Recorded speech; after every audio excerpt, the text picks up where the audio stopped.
organizing effectively. They're causing systemic change in the immediate and not some protracted campaign. And I support that. And plot, plan, strategize, organize, and mobilize. And as long as you keep doing that, you're going to capitalize off the gains that you're making. And I appreciate, and I don't mean capitalize in a monetary way. I mean, these kids are capitalizing, progressing. Organizers on the ground level who've been working for years, the campaigning around police brutality and violence, have in an instant been able to organize people to progress law. Yeah, it's been a lot of impressive moments. I mean, you mentioned about how the young people, they're so organized. Because I think about the progression from, say, Ferguson to now, and it's been pretty Yeah, outstanding when you think about absolutely. it. What has impressed you the most about what you're seeing right What has impressed me that now? in '92 we rioted in Atlanta.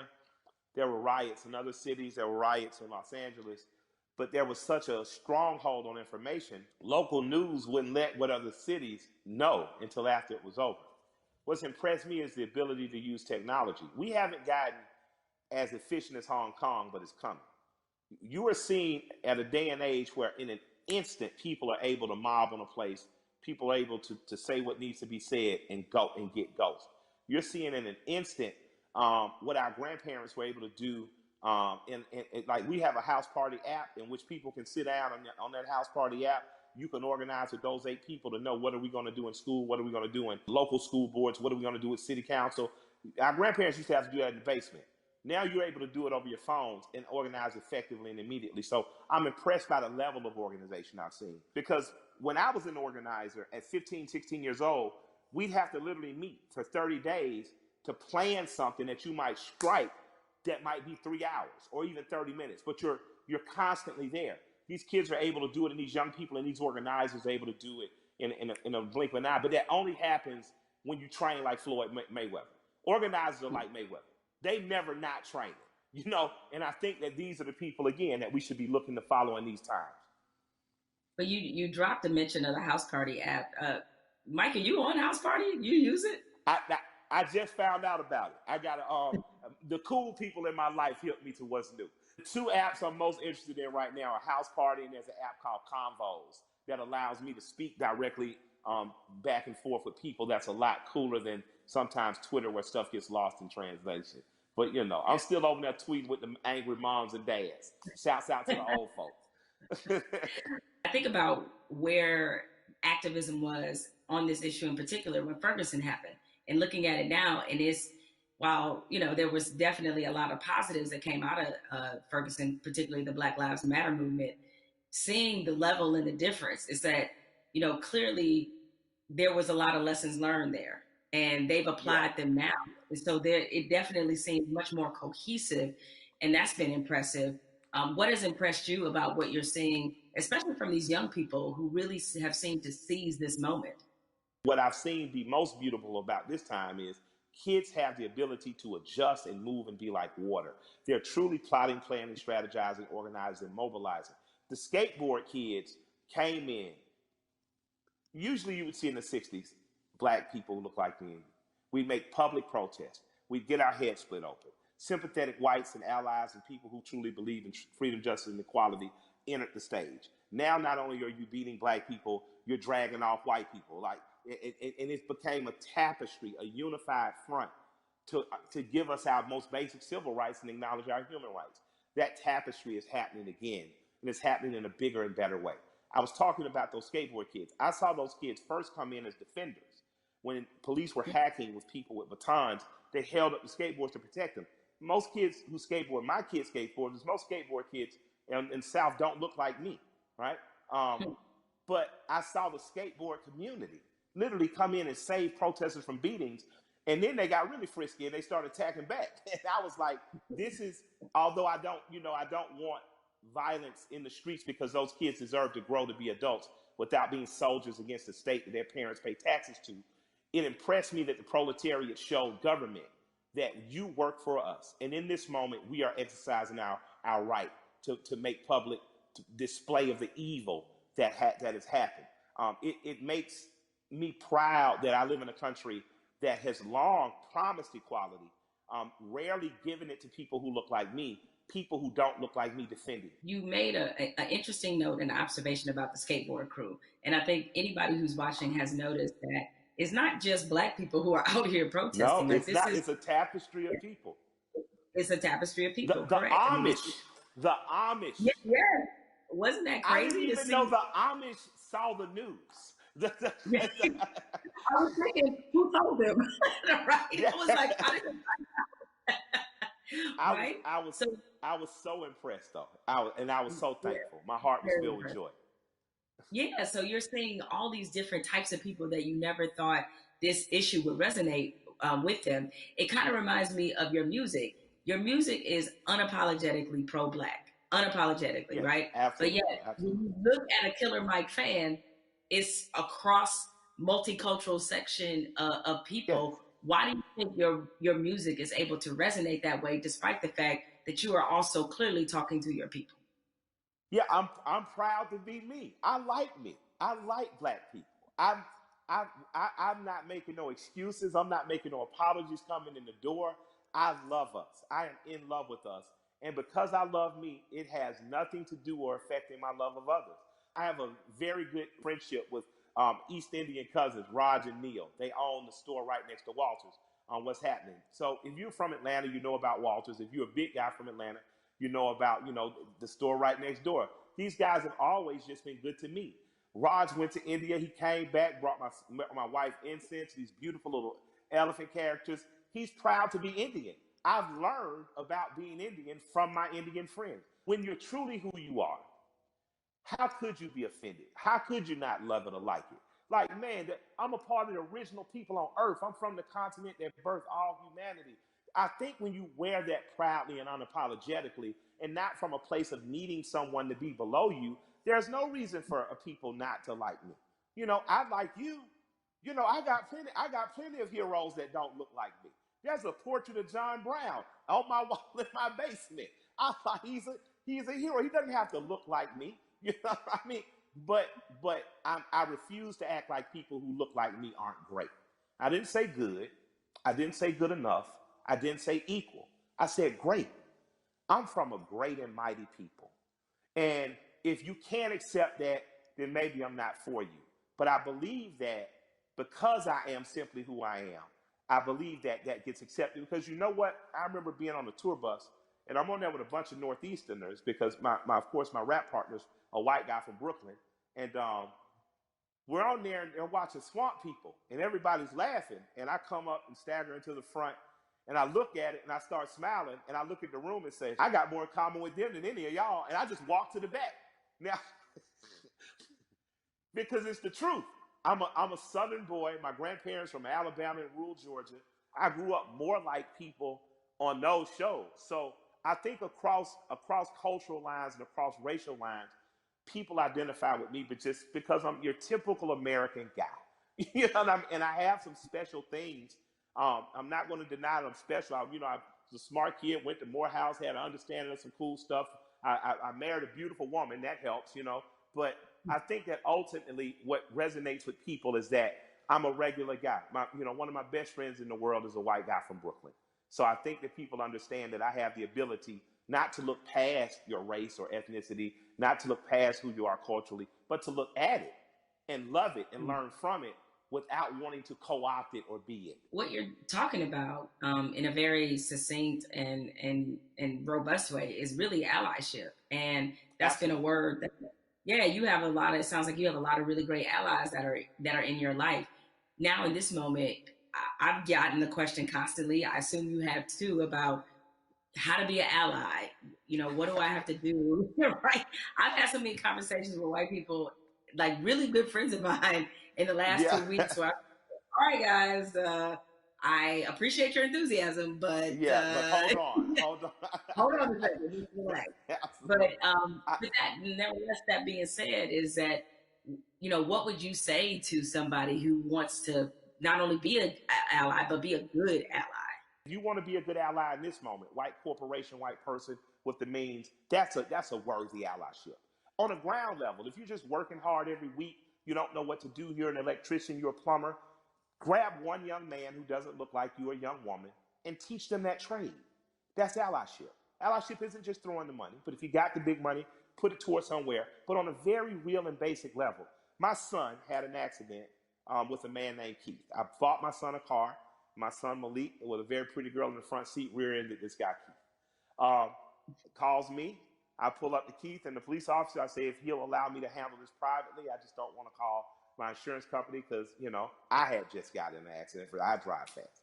My son, Keith, in good faith, gave me the opportunity to do that. And me and this man became friends. I'm literally friends with this white man who told me about Atlanta pre-white flight and desegregation, who's taught me about fatherhood and the importance of presence in your child's life. That doesn't happen if we're not open for it to happen. So an allyship with white people doesn't have to be an organization of saving the world. But you do have to do what me and Keith did. You do have to, on blind faith, trust someone who doesn't look like you and allow that person to educate you. So an allyship is not just calling your black friends saying what I do. It's going to black organizations that might be local and saying what am I do. It's calling your friend and saying, what's the next thing you're doing? And I want to be an extra set of hands. Doesn't mean you get to go to the black people meeting, but it does mean that they say, I'm going to feed people on Skid Row. You show up, and you show up with empathy and care, and you do it. And I'm going to tell you, we need doctors in that space. We need lawyers in that space. We need legislators in that space. We need the people who are really empowered to be in that space, because there's some things that need to happen on ground level that once the grassroots people have gotten it here, there needs to be money put behind these things. A lot of the problems that we have now that are erupting could have been solved in 96, 2006, 2016, and all these other years, but we chose not to because we trusted the right thing's going to happen. Right thing's not going to happen unless we make it. And after that, you have the potential to truly be brothers and sisters. You have the potential to be past the letting cultural, national, religious markers evict the fact that I know that I'm talking and I'm with a human being, and at our very core, past any physical difference, my job is to honor the soul of that other human being. So there's no need to have allies because I'm not at war. I truly have a brother and sister. There's no need to have an ally because there's no threat of war. I refuse to send any 18-year-old boy or girl off to die. And that has to be something that's much, much deeper than policy, much, much deeper than the human condition in the last 500 years. We have to get back to that. So that's my humble opinion. I don't know, where that takes white America, but I hope we stay standing up, fighting together. Mike, we've been having this great conversation, and a lot of people watching, they probably want to know, because again, these things happen in flashes where 1 minute we're talking about this, everybody's fired up, everybody's willing to do things, and then the next minute, the momentum dies. So how can the people who are watching now, how can they keep this conversation, this action, this momentum going? Take this conversation, get 8 to 10 people around you, your neighbors and people who live within 10 square miles, and start to see what you can do to affect. And then connect with other people that may be in closer proximity, 30, 40, 50 miles, even another city or places that are doing it right, in other places. Connect with those people. And just, if all of us do a little bit, no one has to do a lot. If all of us do a little, if all of us pick a little to do, no one will have to do a lot. That's a word right there. If we all do a little bit, nobody has to do a lot. Has to do a lot, absolutely. Nobody has to do a lot. Mike, I have enjoyed this conversation like I enjoy every conversation with you. I can certainly talk to you. Yes, it is mutual. The mutual respect and love of society right here. Thank you. And more importantly, thank you for everything you do on the ground. I mean, so many people, I knew that you tell the truth the way it needs to be told, but a lot of people during this time of crisis have been exposed to you and understand that, you really are for the people. This is called We the People. This is you all day long. So thank you for all the work and all the inspiration, all the words, everything that you're adding to this conversation, and more importantly, to this action. With that said, we have to say goodbye, but we don't have to get out of here just yet, because I'm gonna toss this on to my brother, Van Jules, who can take it from here.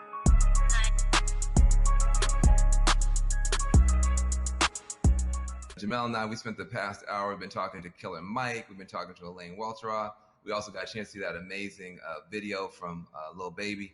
Jamel, what did you get from your conversation with Killer Mike? And more importantly to me, What do you make of this moment that we're in? The one thing you can always expect from Killer Mike is blunt honesty. I think that's why a lot of people look at him as a really credible voice right now. He's Yeah. honest about what he knows and honest about what he doesn't know. So I think when you have those elements, that's going to always make for a pretty good conversation. I'm with you. I mean, this moment at the same time is welcome. It's also a little bit surreal in terms of what took us so long to get here to make sure that we're not always starting from ground zero every time we have to have a significant conversation about race in this country. Why do you think it's different this time? Because I mean, there have been videos before, and yet people still now act like they're shocked. Help me understand what's different this time from your point of view. What's your theory? It's two things that I think stood out about the George Floyd video. One, there was no yeah, but. And granted, in my mind, we've seen videos where there was no yeah, but people nevertheless invented a yeah, but. But in this one, there really wasn't one, even if you were Stretch Armstrong trying to stretch and find one, there just wasn't one.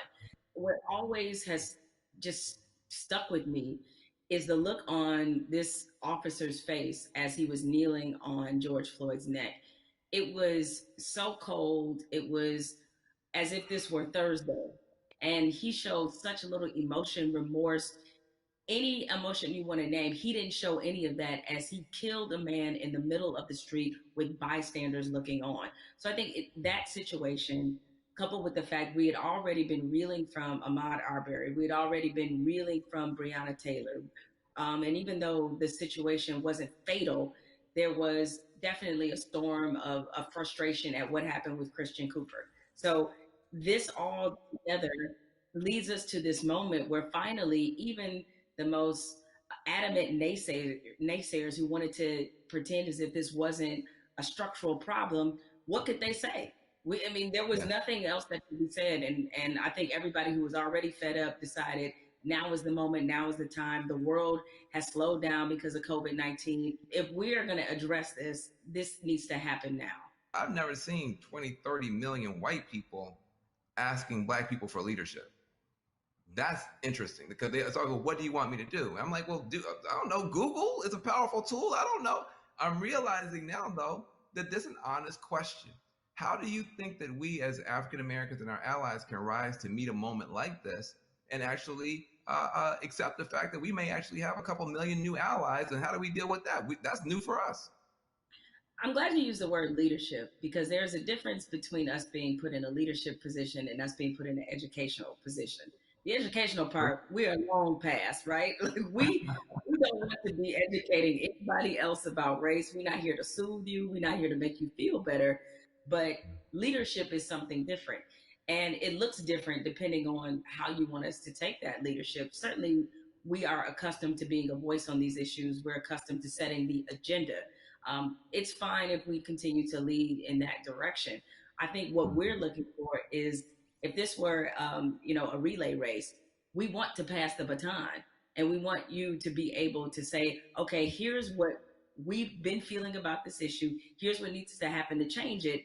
The other part of this race is that you got to be willing to run it just as hard and as fast as we are. Because if you're not, that's why we remain stuck in the flying pattern that we've been in for hundreds of years and decades as we've tried to reconcile this issue. So we have to figure out what is the most useful way of allyship. We see a lot of people throwing statements around. We see a lot of people throwing money around.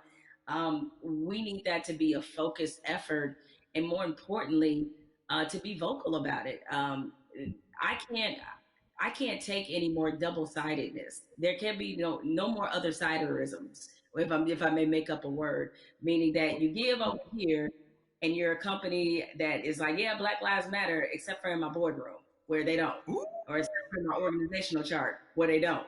So I'm done with that, right? That's great. Charity's great. Charity doesn't change structural racism, right? What changes it is when you actively look in your building and ask, why aren't there more Black people in this building, in this boardroom, in this C-suite? So the allies that we have, what you can do, change the structure and cultures of your companies, of your businesses, of wherever it is you have influence. Start there. The thing I try to tell people is, it puts us in a no-win situation. I want our white sisters and brothers to be better educated and to care more, but I don't want to have to bear the burden of trying to teach and educate all the time. The reason you pay tuition is because it's costly to educate someone. You coming up to me and saying, educate me, that's costly to me emotionally and from a time point of view. Also, I think we have to be very honest. Nobody would go up to somebody and say, teach me Russian in 5 minutes. And by the way, make me feel good about it. Right? I mean, you wait, hold on a second. Like, you want me to teach you about racism, which is the history of race in America is just as complicated as Russian. And you want me to teach you that in 5 minutes. And also, if I make you feel bad about it in any way, now I got to be your therapist too. And like you said, soothe you or whatever. That's got to stop. I would love for somebody to come to me and say, I made my whole family watch the 13th and read the new Jim Crow and read White Fragility. And we had a question on page 52. Now, hey, we can have that conversation all day long because you're doing your homework, but don't flop on me like you never heard of Google. If you want to know about cryptocurrencies or whatever, you find that stuff out before any black person ever heard of it. So I'm sure you can educate yourself about anything you want to know. I have to say something to you because I've never gotten a chance to talk to you. I feel like I know you because I'm such a big, mad, crazy Stan and fan. But I love you to death. I just am so proud of you. I'm saying proud of you almost as Patrick. I am so proud that you exist. Where do you find the strength to continue to do what you're doing and say what you're saying, even in the face of opposition, to the point where now the whole world has to listen to you? Where did you find the strength when they weren't listening? I guess maybe this is just part of the Black woman's condition, is that we don't know any other way. And most of us, I come from a line of Black women who were just like this. My mother's like this. My grandmother was like this, where it's the old phrase we've all used as Black people, making a way out of no way. And scream until they hear you. You know what I'm saying? Is that because the opposite, to do the opposite of that is what? Is that I can't even afford to do that. I don't know any other mode but to fight for what's right, but to try to stand on the right side of history, but to speak for people who don't have a voice or a platform as large as mine, because somebody did it for me. What advice do you have for people who want to have these conversations, maybe not as well spoken, not as well read as you might be, but who really are sincere and want to have a conversation? I think you have to start from a point of honesty and being real about what some of your beliefs, prejudice, biases are, where they come from, why you learned them. I think if you take anything else beyond race, as we get older, we do a whole lot of unlearning. Young folks, when you get to like your 30s, you do a whole lot of that, right? But my advice is to always start from the point of truth and honesty and self-awareness. And you'd be surprised what you can get accomplished just by digging into those things. I mean, if you know you come from a racist background, or if you come from where race was talking about a certain way, be honest about what those conversations were and what they taught you. And ask yourself, is this the kind of person that you really want to be? Yeah, I feel like there's a 21st century mindset and a 21st century skill set that, everybody's going to need a mindset of empathy.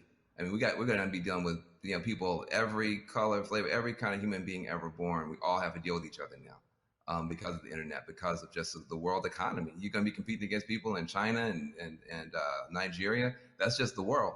So you have to have a mindset of empathy to really try to understand where people are coming from. You have to have a skill set of listening. If you understand this conversation, you can talk to Black folk and brown folk and Muslims, everybody else. So we're trying to confer a benefit to you. We're trying to make you better. It'll make my life better, but it'll make your life better too. Now, what charity are you supporting? Well, as some people can maybe see my T-shirt, it says support Black journalists, right? The lack of still Black journalists in most newsrooms is pretty appalling. What changed my life and what got me really on the right path in this business was being a member of the National Association of Black Journalists.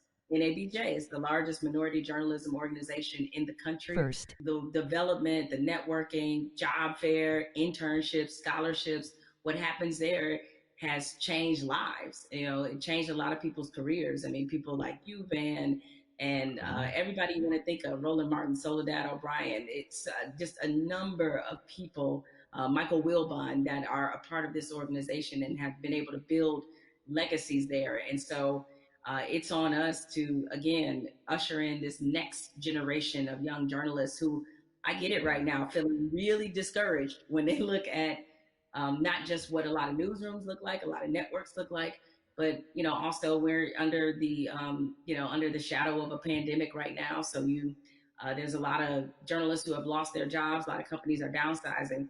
They need a reason to believe and to be in this business. And so NABJ has done so much for my career and continues to do that for others. So that's the charity that I support and the organization that has changed my life and that of many others. Well, listen, I second that, third that, and fourth that. NABJ is a beautiful organization. I've got groups I want to support as well. But what I want to say to you is just thank you for your light, for your leadership, for your courage, for your entrepreneurship, for your T-shirts and all that type of stuff. Make sure to support the sister businesses, and let's keep this conversation going. Much love to you. Thank you, Van. This is a pleasure. I got good news for you. I got bad news for you.